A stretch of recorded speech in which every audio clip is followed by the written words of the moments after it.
തൽക്കാല ലാഭത്തിനു വേണ്ടി സ്വഭാവ മൂല്യങ്ങളെ നഷ്ടപ്പെടുത്തരുത്. ഒരു കാട്ടിൽ ഒരു വാനമ്പാടി ജീവിച്ചിരുന്നു. ഒരിക്കൽ തൻ്റെ കൂടയിൽ നിറയെ പുഴുക്കളുമായി ഒരാൾ അതുവഴി കടന്നുപോയി. ഇത് കാണാനിടയായ വാനമ്പാടി അയാളോട് താങ്കൾ എവിടേക്കാണ് പോകുന്നതെന്ന് ചോദിച്ചു. ഈ പുഴുക്കളെ ചന്തയിൽ കൊണ്ടുപോയി വിറ്റ് പകരം തൂവലുകൾ വാങ്ങാനാണ് പോകുന്നതെന്ന് അയാൾ മറുപടി പറഞ്ഞു. അപ്പോൾ വാനമ്പാടി പറഞ്ഞു, നിങ്ങൾ പുഴുക്കളെ എനിക്ക് തരൂ, പകരം ഞാൻ നിങ്ങൾക്ക് തൂവലുകൾ തരാം. മാത്രമല്ല ഇനി ഞാൻ എന്നും ആഹാരത്തിനായി പുഴുക്കളെ തേടി പോകേണ്ടല്ലോ. അങ്ങനെ അയാൾ തൻ്റെ കൈവശമുള്ള പുഴുക്കളെ നൽകി പകരം വാനമ്പാടിയുടെ കുറച്ച് തൂവലുകൾ വാങ്ങി തിരിച്ചുപോയി. ദിവസങ്ങളോളം ഇത് തുടർന്നു.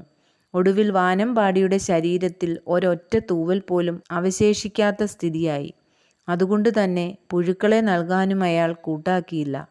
തൂവലുകളില്ലാതെ പറക്കാൻ കഴിയാത്തതിനാൽ ആഹാരം ലഭിക്കാതെ പട്ടിണി കിടന്ന് ആ വാനമ്പാടി മരണപ്പെട്ടു.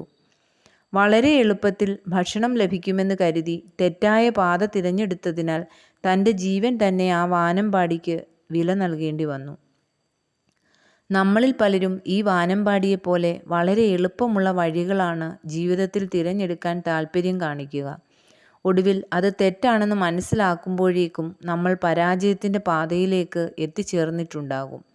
ഓരോ വ്യക്തികൾക്കും നിരവധി ഉന്നത മൂല്യങ്ങളുണ്ട്. സത്യസന്ധത, ആത്മാർത്ഥത, വിശ്വസ്തത എന്നിങ്ങനെ അനേകം സ്വഭാവ വിശേഷങ്ങളാണവ.